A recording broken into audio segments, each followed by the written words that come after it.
어텐션 뉴스 구병수 기자 나와 있습니다. 안녕하십니까? 네, 안녕하십니까? 네, 오늘 가져온 소식 어떤 겁니까? 그 명태균 씨가 조기 대선이 확정될 경우에 오세훈 서울시장과 홍준표 대구시장을 고소하겠다고 오늘 입장을 냈는데요. 네. 명 씨의 변호인인 남상권 변호사는 시골에서는 돼지를 잔칫날 잡는다 이렇게 얘기를 하면서 조기 대선 확정되면 오세훈, 홍준표를 사기와 정치자금법 위반으로 고소하겠다는 명 씨 입장을 전달을 했습니다. 네네. 특히 오 시장과의 만남을 두고 거짓말 공방이 계속 이어지고 있는데요.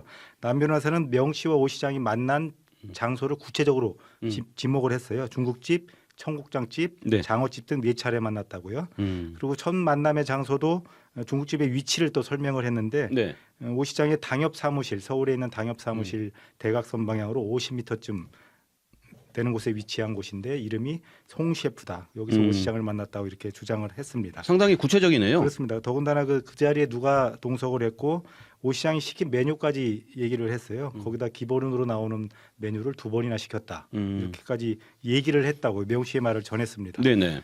특히 또 먼저 정치인들부터 먼저 전화를 받는 편인데 오 시장 측에서 장소를 정해서 전화를 줬기 때문에 거짓말을 하고 있는 것이다. 그리고 거짓말을 하는 것에 멈추지 않고 고소까지 했다 이렇게 말을 했습니다. 네네. 저희 노컷뉴스도 지난 18일이죠. 네. 명 씨가 검찰에서 오 시장과 4번을 만났다고 진술했다는 검찰 진술 내용을 보도를 했는데 오 시장은 지난해 10월에 국정감사에서 2번 만난 기억이 있다고만 얘기하고 4번을 만났다는 명 씨 주장에 대해서는 새빨간 거짓말이라 이렇게 재차 부인을 했는데요. 네. 누가 사기꾼인지 누구의 잔칫날이 될지 판가름이 날 시간이 얼마 남지 않았습니다. 네, 그렇군요. 네. 다음 소식은요? 네, 오는 28일 나오는 한동훈 전 국민의힘 대표 책이죠. 네. 한동훈의 선택 국민이 먼저입니다라는 책이 지금 서점가에서 한때 베스트셀러 1위에 오른 등 화제가 되고 있는데 네. 12.3 내란 사태 당일 벌어졌던 그리고 지금까지 알려지지 않았던 일화가 소개될 것으로 보여서 사실 화제가 됐는데요. 일부 내용이 언론 보도를 통해 전해졌는데 한 전 대표가 윤 대통령의 비상계엄을 선포한 직후에 체포되면 정말 죽을 수 있다. 휴대전화를 끄고 은신처에 숨어라. 가족도 피신시켜 좋겠다. 이렇게 언지를 받았다고 책에 적었습니다. 네. 이 비상계엄 수사 과정에서 불거진 정치인 체포조 의혹을 뒷받침하는 내용인데요. 한 전 대표는 또 자신이 체포된 것에 대비해서 비상계엄에 반대한다는 내용의 인터뷰를 미리 녹음했다는 사실도 저서에 담았다고 전해지고 있습니다. 네. 당시 김영현 전 국방부 장관이 여현영 국군 방첩사령관에게 한 전 대표 그리고 이재명 민주당 대표 우원식 국회의장 등 10명의 그 체포 구금을 지시했다고 검찰 공소장에 적시가 됐는데요. 네. 이튿날 한 전 대표가 윤 대통령에게 물어봤다고 하죠. 왜 자신을 체포하려고 했냐. 근데 윤 대통령의 답변이 그런 사실이 없다.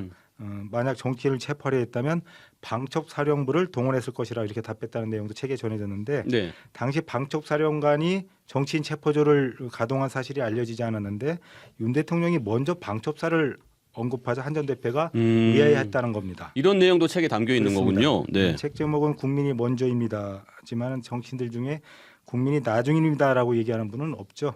계엄을 두둔하고 탄핵 반대 세력과 함께하는 정당에 다시 뛰어드는 한 대표가 국민이 먼저라는 기치를 고수하면서 차별화된 정치 행보를 보일지 지켜볼 일입니다. 네. 다음 소식은요? 노벨 경제학상 수상자가 우리나라의 출산율이 낮아지는 이유에 대해서 설명을 한 게 보도가 나왔습니다. 네.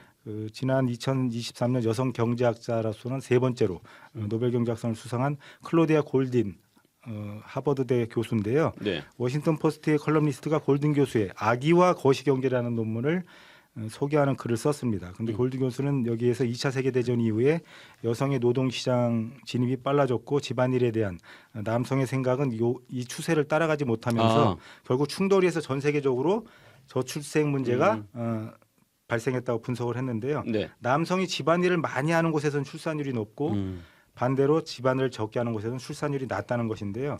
출산율이 높은 저출산 국가로 우리나라, 그리스, 이탈리아, 일본, 포르투갈을 지명을 했고요.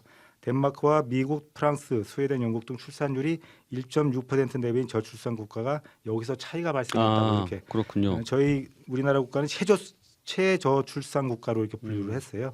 네. 가장 극단적인 예로 우리나라를 꼽았는데 지난 2023년 잘 아시다시피 0.7이며 학교 출산율이 0.7명으로 떨어졌는데 네. 여성이 남성보다 매일 3시간 더 많은 가사 노동을 수행하고 아, 있다고 합니다. 그렇군요. 물론 과거에는 그랬겠지만 요즘에 가사를 소홀히 하는 남편이 버틸 수 없는 상황이죠. 네. 골든 교수의 분석이 맞다면 우리나라도 희망은 있습니다. 네, 그렇군요. 여기까지 듣겠습니다. 구병수 기자 수고하셨습니다.